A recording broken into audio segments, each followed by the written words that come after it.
Hello students. In today's lecture, we will step back to gain a broad perspective of immunity or pathogen defense. The word pathogen is used to indicate the invading microbe or any disease-causing agent. Most of the concepts discussed in this lecture we have already covered. The primary objective of this lecture will be to help you see how the different aspects of pathogen defense fit together. Pathogen defense can be divided into two major categories. The first is non-specific resistance. Non-specific resistance is also known as innate resistance. The second major category of pathogen defense is specific immunity. Specific immunity is also known as adaptive immunity. The number 3 here indicates that specific immunity is a third line of defense. The body only resorts to this mechanism after the first lines of defense have been bypassed. We will discuss 5 contributors to non-specific resistance.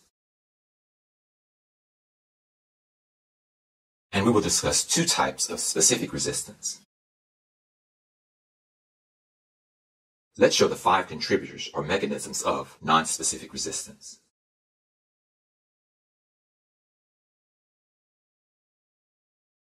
Our first line of defense is the external barrier, indicated with the 1. Our second line of defense includes antimicrobial proteins, inflammation, fever, and leukocytes. And our third line of defense includes the leukocytes and specific immunity. Now let's show the 2 types of specific resistance. The 2 types of specific immunity are humoral immunity, also known as fluid immunity or antibody immunity, and cell-mediated immunity. We spent almost all the previous lectures discussing these 2 types of immunity, so these 2 should be familiar to you. However, non-specific resistance is not as complicated, so not much time has been devoted to it. The first mechanism of non-specific resistance are external barriers. Let's show these 2 barriers. Of course, the most obvious external barrier of the body is the skin. Skin is a multi-layered, water-resistant epithelial sheet which blocks the entrance of microbes to the interior of the body. This was discussed in Anatomy and Physiology 1 when we covered the integumentary system. Equally important are the mucous membranes. These membranes line the respiratory, digestive, urinary, and reproductive tracts. A concept that often eludes students is that these tracts are not technically inside the body. They are exposed to the outside just as the skin is. Consequently, because they are moist, they must be even more efficacious in warding off microbes than is the skin. The next mechanism deals with the antimicrobial proteins. The first antimicrobial protein is interferon. As we've seen, interferons can activate cells like macrophages, but also NK cells, or natural killer cells. Another antimicrobial protein is complement. Complement is like a donut ring that inserts itself into the membrane of a bacterium to allow the contents to leak out. Our next mechanism, which we've already discussed, is inflammation. I will first list the terms associated with inflammation, and then we will discuss them.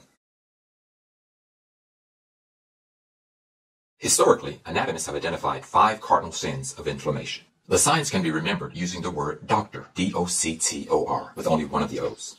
D for dolor is pain. O for functiolesa is loss of function. C for calor is heat. T for tumor is swelling. And R for rubor is redness. Although there have been 5 signs, anatomists now feel that there really is no loss of function, but that the patient chooses not to engage that function due to pain. So there are really only 4 signs now. Our next mechanism, and completely new to us, is fever. Let's list all of the terms first as before, and then discuss them.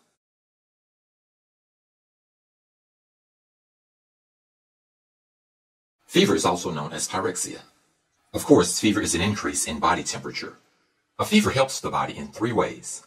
It promotes the production of interferons. The increased metabolism promotes tissue repair. And 3, it inhibits the reproduction of viruses and bacteria. The term febrile means pertaining to fever, such as a febrile attack. A way to remember this is to think of the month February. Because it is cold, people catch colds in February. Febrile. An antipyretic is a fever-reducing drug, like aspirin, ibuprofen, or acetaminophen. However, if you take these drugs to lower your temperature, you will lose the benefits of the fever, and your cold will last longer. A pyrogen is a fever-producing agent like interleukin-1, or IL-1. So these are the mechanisms exclusive to non-specific resistance. Our last mechanism includes the leukocytes. Leukocytes are unique in that they participate in both non-specific resistance and specific immunity. As we have already discussed the leukocytes in detail in the blood lectures, I will only mention the actions here.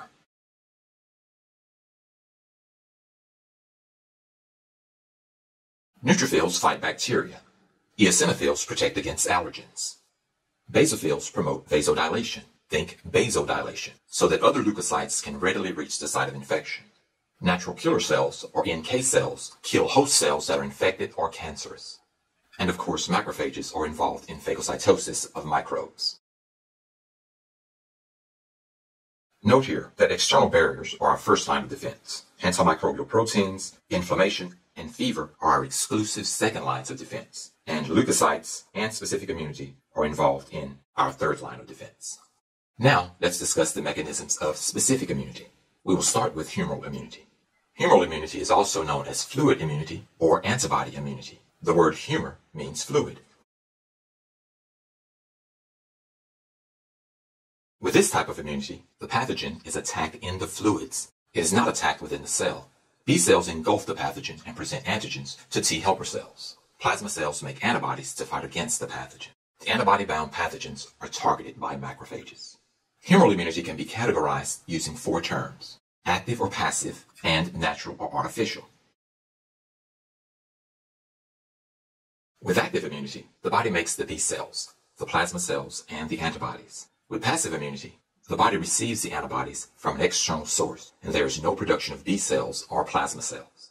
In the case of active immunity, not only are effector B cells produced, but also memory B cells are formed. This means that the next time this individual is exposed to this pathogen, there will be no time delay, and this individual will make antibodies immediately. Consequently, this individual will not get sick from this pathogen. Let's look at the natural and artificial types of active immunity. Natural active immunity would be caused by an infection. Artificial active immunity would be caused by a vaccination or immunization. Let's look at the natural and artificial types of passive immunity. Natural passive immunity would occur when a pregnant mother's antibodies cross the placenta to enter the body of the fetus. Artificial passive immunity would occur when antibodies are injected into the body of a patient to help fight a disorder.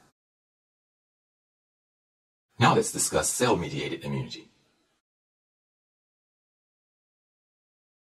With this type of immunity, the pathogen is attacked inside of an infected cell. Cytotoxic T cells inject chemicals into the infected cell to kill it. As with humoral immunity, cell-mediated immunity can also be categorized using 4 terms: active or passive, and natural or artificial. With active cell-mediated immunity, the body makes effector and memory T cells. Because memory T cells are involved, this means that the next time this individual is exposed to this pathogen, there will be no time delay, and this individual will make T cells immediately. Consequently, this individual will not get sick from this pathogen. Passive cell-mediated immunity does not exist, as there is no way to inject T cells into the body to fight a pathogen. Let's look at the natural and artificial types of this active immunity. Natural active immunity would be caused by an infection. Artificial active immunity would be caused by a vaccination or immunization. In the past, this is where this lecture would have ended. However, there has been a major advancement in medical science that I must mention. First, a little personal history. In the summer of 2010, I was diagnosed with lymphoma. My wife and I then traveled to MD Anderson in Houston for treatment. We basically lived in Houston for 6 months. After the treatment, I was cancer-free. In about 2016, I received a biopsy in Mobile, Alabama on my neck, and the pathologist stated that it was lymphoma. During the intervening times, I had seen advertisements on television about an immunotherapy where one's T cells could be removed, changed to better target cancer, grown in large numbers, and then re-injected back into the body.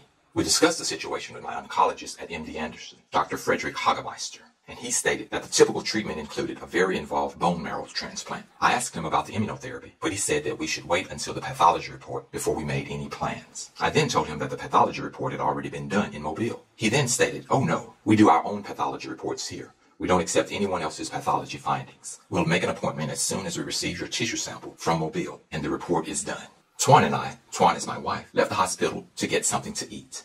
We then went to our hotel room to rest from the day's activities. My phone rang, and I looked at the caller ID, and it was MD Anderson, so I was thinking that they had made the appointment. It was Dr. Hagemeister, and he told me that the growth was not lymphoma, and that it was only a benign growth that would go away in a few days. Of course, this news was joy to our hearts and ears. So if you're ever faced with a difficult situation in life, always believe and expect that things will turn out well.